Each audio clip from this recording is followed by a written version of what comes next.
Salut à tous, ici le Young Fella pour l'œil de la NBA. L'année dernière, le MVP c'était Kevin Durant, ou sa maman, j'ai pas tout compris. You want to sleep hungry? You sacrifice for us? You're the real MVP. Mais cette année c'est un petit peu plus serré, alors qui sera le meilleur joueur de la saison régulière? Je vous donne mon favori. Allez, c'est parti.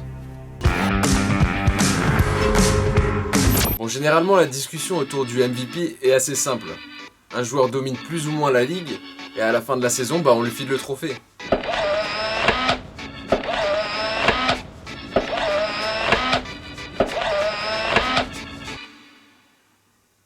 Toujours la même tête, sérieux.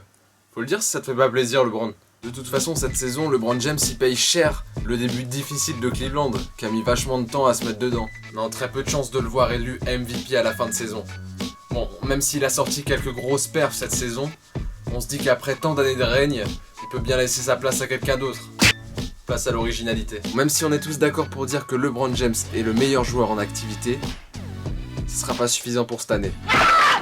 Du coup, il passe à la trappe. À la 3ème place du classement, il arrive comme un boulet de canon, c'est Russell Westbrook. Ce gars-là, il est inarrêtable depuis son retour en janvier. Inarrêtable. Sans Durant blessé, le garçon il porte son équipe à bout de bras. Et ça, tu le vois dès qu'il rentre sur un terrain. Ah non, il a pas le temps de blaguer. Ah non, plus de temps pour ses célébrations de cow-boy chelou. Le garçon est en mission. En plus d'être le sauveur du Thunder, c'est pas facile à dire, voici quelques raisons qui pourraient faire de Russell Westbrook un potentiel MVP. C'est le meilleur scoreur cette saison. C'est le MVP du All-Star Game. Et enfin, il marque l'histoire en cumulant 10 triples-doubles, dont 4 consécutivement. Le dernier à avoir fait ça, Michael Jordan.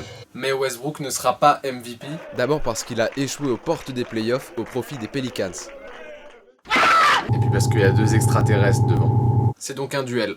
C'est l'heure du duel! Harden contre Curry, Curry contre Harden. Le choix est vraiment difficile cette année. Perso, j'ai dû changer au moins 30 fois d'avis en 2 mois. Ces deux gars, ils ont pas mal de points communs. D'ailleurs, je sais pas si vous le saviez, mais ils ont débarqué en même temps en NBA. C'était à la draft 2009. Par contre, on évite les zooms sur Rubio, s'il vous plaît. Cette année, Curry et Harden ont laissé exprimer leur talent comme jamais. Bon, niveau cassage de cheville, on a été servi déjà. Curry, il a fait breakdancer pendant toute la saison le pauvre Chris Paul et ses Clippers.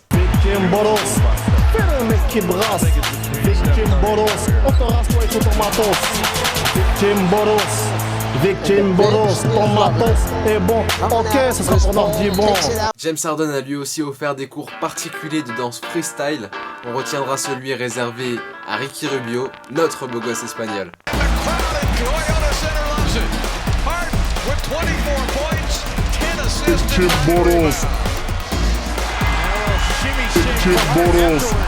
De bons passeurs, mais surtout de très gros scoreurs. Tout simplement, cette saison, ils ont été des monstres offensifs. Pour le scoring, je laisserai un léger avantage à James Harden, car même si Steph Curry a lâché 2-3 perfs extraordinaires, comme contre Dallas avec 51 points ou 45 points contre Portland, l'homme à la barbe, lui, il m'a vraiment impressionné par sa régularité à livrer des stats et des perfs juste surhumaines, quoi. Le problème, c'est qu'il y en a un qui m'a impressionné et que l'autre m'a fait rêver. Du coup, je pense que même si certains vont me lancer des tomates, j'ai préféré choisir le rêve à la raison. Oui, pour moi, Steph Curry est bel et bien le MVP 2014-2015, tout simplement parce que lui, il a fait bien plus que de la performance. Pour moi, il a fait rêver les gens. Et c'est ça qui compte. Certes, il a contribué au succès des Warriors cette année. Certes, il a battu le record NBA de 3 points établi en une saison, qui était déjà un record personnel. Mais en plus de ça, tu sais très bien qu'à chaque match, il te réserve quelque chose de particulier. Et ça, son tir d'avant-match, son tir rituel, il est toujours là pour te le rappeler.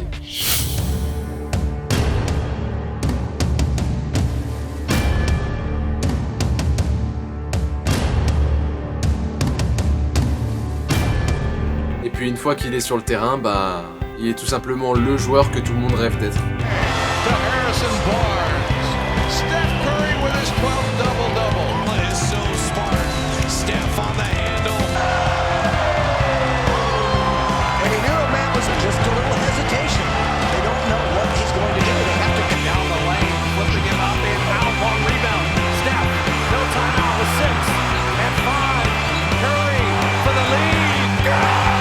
Voilà, je vous ai donc livré mon favori. De toute façon, on est tous d'accord pour dire qu'entre James Harden et Stephen Curry, c'est extrêmement serré. Moi, mon avis, comme ça se jouera à la pièce. 5-star ஹோட்டலில் சாப்பிட்டாலும் கையேந்தி பவனில் கிடைக்கிற டேஸ்ட்டே தனி. சாப்பிடு.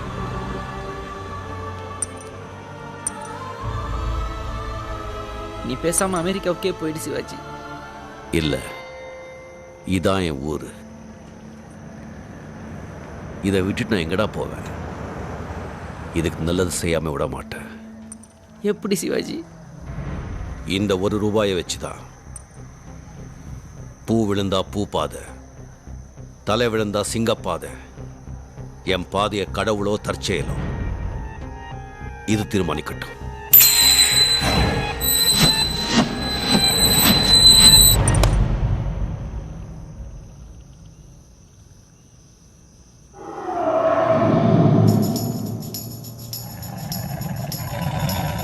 Voilà, cet épisode est maintenant terminé. Tu peux bien sûr me donner ton favori dans les commentaires.